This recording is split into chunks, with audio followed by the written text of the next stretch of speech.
po nakakuha po ng mga reaction yung photos ninyo with Alice po. Yeah. You look too happy, sir, with Alice. Okay. Yeah, maybe Okay. Let me clarify, no? Nung amin pong nakuha si Alice, he asked for a private meeting between me and Marbil, General Marbil. So we went to this room kasama yung mga Indonesian. Sandali lang, mga 5 minutes. So sinasabi niya sa akin that meron daw threat sa kanyang buhay. Ang ginawa ni Chief Marbil, nire-record niya. Sabi niya, can I have it recorded? Kasi importante ma-record. Baka mamaya kung sensitive ito, kung may mangyari man o ano. So ayaw ni Alice. At that point, para may kumuha ng picture to have it documented. So we looked at the camera, tumingin kami. Siyempre, pag tingin ng ganyan, di wala ka na kung anong ginagawa nito, nagpapakyut pala, di ba? But if we're going to look at it, I was looking straight at the camera, I was looking at her like that. So, yun po ang nangyari. There was no selfie or anything, no? It was a pure na humingi po siya. But what is important here, sana maunawaan ng ating kababayan, nung nagpunta kami sa lugar ng Jakarta, walang kasiguraduhan na makukuha namin siya. Nothing at all. In fact, ang sabi sa akin, I was in Naga at that time, sabi sa akin, dapat pumunta ka ng 1:00 ng umaga. 1 o'clock in the morning. Kung hindi, papakawalan namin siya. So, I have to find isang aeroplano to bring us there. Nakahiram na lang ako sa kaibigan ko. Kasi if we're going to take a commercial flight, marami pwede. Siyempre, pag-uwi mo, saan mo sa isasakay, etc. etc. So, yun, nanghiram ako at walang bayad ni Cinco ang gobyerno rito. Walang binayad. This is all, ano po ito, libre po ito. No? Sir, pagpunta roon, nakipag-negotiate kami at naisip ko, hindi kami mauuwi ito, nakakahiya kami rito. No? So, and the rest is history. Napapayad natin ng Indonesia. After 1 hour of meeting, tapos private meeting, naiuwi namin na ano.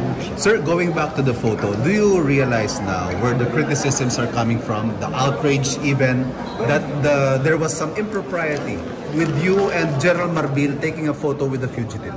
Well, yung ang kamukha ng sinabi ko, no, this kind of photos, like basta nakaharap ang ganyan, you cannot tell maraming mga nasa tabi mo, etc. etc. At kamukha na sinabi ko, etong photo ito ay offshoot of that meeting na kanyang dinodocument nga. No? And you do not know anong pinagagagawa niya, nagpo-post siyang gano'n. No? So, I hope, sabi ko nga, sana maunawaan ng mga kababayan ito. It was never a selfie na nagpa-selfie kang ganyan. It was just taken habang nag-uusap kayo about things na sinasabi niya sa akin. And during your Facebook Live, sir, it was your account. Narinig din po yung pag-uusap ninyo. May observations po that you were a bit too cordial, a bit too pleasant towards Alice. Ang nangyari niya, nung dumating siya, sabi ko, parang kakilala daw niya ako. So sabi ko, teka muna, saan kita nakilala? Now I remember. Because as DILG, merong governor, si Governor Yam, nagpa-organize with meetings with all of the mayors of Tarlac. So they were there.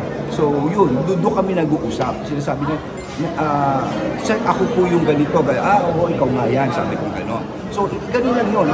There's nothing to it. But what is important right now is that she is now in the Custodia Center of Krame.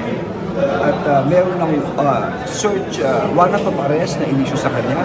And mind you, that warrant of arrest, kami nagdemanda sa kanya, DILG, na kinatigan ito ng ombudsman that ripened into a criminal case na kung saan ang kapas kahapon nag-issue na ng warrant. Kaya kung mapapansin nyo sa aeroplano, pagdating namin, nilagay siya ng posa sa aeroplano pagbaba niya. Tapos minagsit siya, nilagay siya ng mga t-shirt, CIDG, etc. Yun po na yan. So, nang mag-selfie? Well, it should really be like that. Talagang selfie is selfie, no? But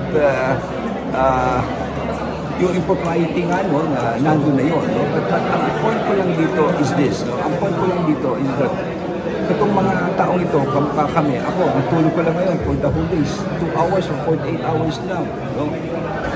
There are things that nandiyan ka, nakatayo ka, may papakuha sa'yo ng picture, o may tumira ng picture, hindi mo na alam eh. Kamukha lang, ba't nagkakamay? Kinakamay ako yung Indonesian police. Nagpapasalamat ako sa Indonesian police eh. Di ba? Sa katabi mo, I mean, may mga anggulong gano'n eh. Ito lang importante ay I've done my best, mission accomplished, na dala ko po si Alice Goy. There are no special treatments. Right now, may mugshot siya, nakakulong po siya ngayon sa kulungan, no cellphone, no aircon. Just like an ordinary detainee.